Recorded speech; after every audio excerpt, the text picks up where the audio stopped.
ফরিদপুরের নগরকান্দায় পাচারের সময় সরকারি খাদ্যবান্ধব কর্মসূচির ৩৩ বস্তা চাল উদ্ধার করা হয়েছে।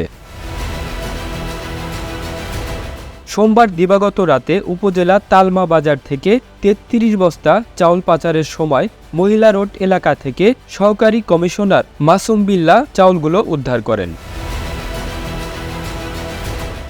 স্থানীয় ও উপজেলা প্রশাসন সূত্র জানায়, উপজেলার তালমা বাজার থেকে ৩৩ বস্তা চাল পাচারের সময় মহিলা রোড বাজারে যাওয়ার পথে সরকারি চাউল দেখে স্থানীয় লোকজন পাচারকারীকে আটক করে। পরে উপজেলা প্রশাসনকে খবর দেয়। খবর পেয়ে উপজেলা প্রশাসন পুলিশের সহযোগিতায় চালের বস্তা উদ্ধার করেন।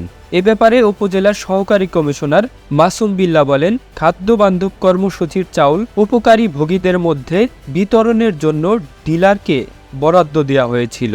পাচারের সময় ৩৩ বস্তা চাউল উদ্ধার করা হয়। এ ঘটনায় তদন্ত কমিটি গঠন করা হয়েছে। তদন্ত সাপেক্ষে প্রয়োজনীয় ব্যবস্থা গ্রহণ করা হবে।